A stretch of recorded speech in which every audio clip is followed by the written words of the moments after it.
बोलो सांचे दरबार की जय। बोलो दुर्गे मैया की जय। बोलो सभी देवताओं की जय। हे चंडी माँ की माँ, हे आगे, हे ठंडी, जगत का कल्याण करने वाली, तेरी सदा सदा के लिए जय जयकार हो, जय जयकार हो, जय जयकार हो। हे मैया, मेरी जान अनजान में कोई गलती त्रुटि हो जाए, मुझे क्षमा कर देना मेरी माँ। भक्तों, मैं अपनी माँ जगदम्बे की कथा सुनाने जा रहा हूँ। अध्याय विभाग की। भक्त जन में मस्त कमल अर्धचंद्र धारण करने वाली शिव शक्ति स्वरूपा भगवती कामेश्वरी का हृदय में चिंतन करता हूँ। वे छपाए हुए सूर्यग्रहण के समान सुंदर हैं। सूर्य, चंद्रमा और अग्नि ये ही तीन उनके नेत्र हैं तथा वे अपने मनोहर हाथों में धनुष, बाण, अंकुश, पाश और शूल धारण किए हुए हैं। ऋषि कहते हैं, राजन, अपने प्राणों के समान प्यारे भाई निशुंभ को मारा गया देख तथा सारी सेना का संहार होता जान शुंभ ने कुपित होकर कहा, दुष्ट दुर्गे, तू बल के अभिमान में आकर झूठ मूठ का घमंड ना दिखा। तू बड़ी मानिनी बनी हुई है, किंतु दूसरी स्त्रियों बल का सहारा लेकर लड़ती है। जय हो महाशक्ति माता रानी, आपकी संपूर्ण ब्रह्मांड में सदा सदा के लिए जय जयकार हो, जय जयकार हो। देवी बोली, ओ दुष्ट, मैं अकेली ही हूँ। इस संसार में मेरे सिवा दूसरी कौन है? देख, ये मेरी ही विभूतियाँ हैं, अतः मुझमें ही प्रवेश कर रही हैं। तदंतर ब्रह्मणी आदि सरस्वती देवियाँ अंबिका देवी के शरीर में लीन हो गईं। उस समय केवल अंबिका देवी ही रह गई। देवी बोली, मैं अपनी ऐश्वर्य शक्ति से अनेक रूपों में यहाँ उपस्थिति थी। उन समय सब रूपों को मैंने समेट लिया। अब अकेली ही युद्ध में खड़ी हूँ, तू भी स्थिर हो जा। ऋषि कहते हैं, तदंतर देवी और शुंभ दोनों में सब देवताओं तथा दानवों के देखते देखते भयंकर युद्ध छिड़ गया। बाणों की वर्षा तथा तीखे शास्त्रों एवं दारुण शस्त्रों के प्रहार के कारण उन दोनों का युद्ध सब लोगों के लिए बड़ा भयानक प्रतीत हुआ। जय हो महाशक्ति माँ दुर्गे माँ, आपकी संपूर्ण ब्रह्मांड में सदा सदा के लिए जय जयकार हो, जय जयकार हो। उस समय अंबिका देवी ने जो सैकड़ों दिव्य अस्त्र छोड़े, उन्हें दैत्यराज शुंभ ने उनके निवारण अस्त्रों द्वारा काट डाला। इसी प्रकार शुंभ ने भी जो दिव्य अस्त्र चलाए, उन्हें परमेश्वरी महाजगदम्बे भयंकर ओंकार शब्द के उच्चारण आदि द्वारा खिलवाड़ में ही नष्ट कर डाला। तब उस असुर ने सैकड़ों बाणों से देवी को आच्छादित कर दिया। यह देख क्रोध में भरी हुई उन देवी ने भी बाण मारकर उसका धनुष काट डाला। धनुष कट जाने पर फिर दैत्यराज ने शक्ति हाथ में ली, किंतु देवी ने चक्र से उसके हाथ की शक्तियों को भी काट गिराया। तत्पश्चात दैत्यों के स्वामी शुंभ ने 100 चांद वाली चमकती हुई ढाल और तलवार हाथ में ले उस समय देवी पर घाव किया। उसके आते ही चंडिका ने अपने धनुष से छोटे हुए तीखे बाणों द्वारा उसकी सूर्य किरणों के समान उज्ज्वल ढाल और तलवार को तुरंत काट दिया। जय हो महाशक्ति मां दुर्गे मां, आपकी संपूर्ण ब्रह्मांड में सदा सदा के लिए जय जयकार हो, जय जयकार हो, जय जयकार हो। फिर उस दैत्य के घोड़े और सारथी मारे गए।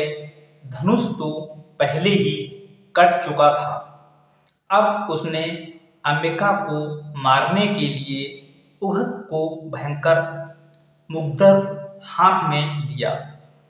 उसे आते देख देवी ने अपने तीक्ष्ण बाणों से उसका मुग्धर भी काट डाला। तिस पर भी वह असुर मुक्का तानकर बड़े वेग से देवी की ओर झपटा। उस दैत्यराज ने देवी की छाती में मुक्का मारा। तब उन देवी ने भी उसकी छाती में एक चांटा जड़ दिया। देवी का थप्पड़ खाकर दैत्यराज शुंभ पृथ्वी पर गिर पड़ा, किंतु पुनः सहसा पूर्ववत उठकर खड़ा हो गया। फिर वह उछला और देवी को ऊपर ले जाकर आकाश में खड़ा हो गया। तब चंडिका आकाश में भी बिना किसी आधार के भी शुंभ के साथ युद्ध करने लगी। उस समय दैत्य और चंडिका आकाश में एक दूसरे से लड़ने लगे। उनका युद्ध पहले सिद्ध और मुनियों के साथ विस्मय में डालने वाला हुआ। जय हो महाशक्ति मां दुर्गे मां, आपकी संपूर्ण का सदा के लिए जय जयकार हो, जय जयकार हो। फिर अंबिका ने शुंभ के साथ बहुत देर तक युद्ध करने के पश्चात उसे उठाकर घुमाया और पृथ्वी पर पटक दिया। पटके जाने पर पृथ्वी पर आने के बाद वह दुष्ट आत्मा दैत्य पुनः चंडिका का वध करने के लिए उनकी ओर बड़े वेग से दौड़ा। तब समस्त दैत्यों के राजा शुंभ को अपनी ओर आते देख देवी ने त्रिशूल से उसकी छाती छेद कर उसे पृथ्वी पर गिरा दिया। देवी के शूल की धार से घायल होने पर उसके प्राण पखेरु उड़ गए और वह समुद्रों, द्वीपों तथा पर्वतों सहित समुचित पृथ्वी को कांपता हुआ भूमि पर गिर पड़ा। तदंतर उस दुरात्मा के मारे जाने पर संपूर्ण जगत प्रसन्न एवं पूर्ण समस्त हो गया तथा आकाश स्वच्छ दिखाई देने लगा।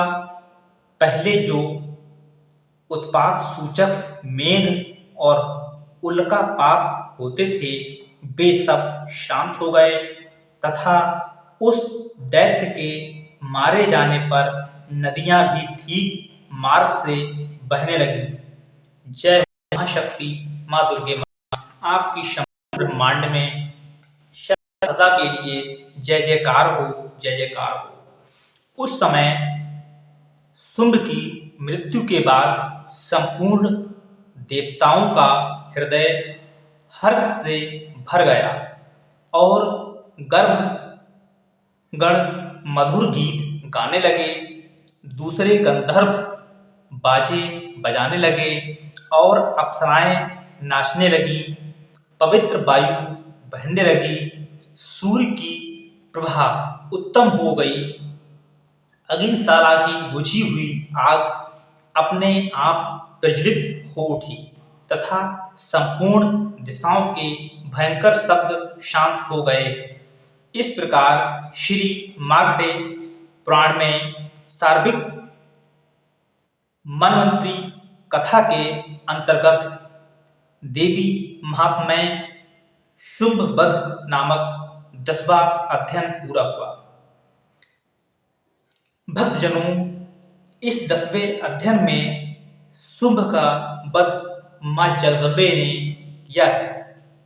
जो भी भक्तजन इस 10वें अध्ययन को शुंभ वध पूर्ण सुनेगा वो उसके कल्याण होंगे, सभी कल्याण उसके सिद्ध होंगे, सभी दुख उसके दूर होंगे, उसका हृदय पवित्र होगा। ये कथा को पूरा सुनना, माँ भगवती की कथा को ज़्यादा नहीं, ये 12 मिनट के आसपास की कथा है शुंभ वध।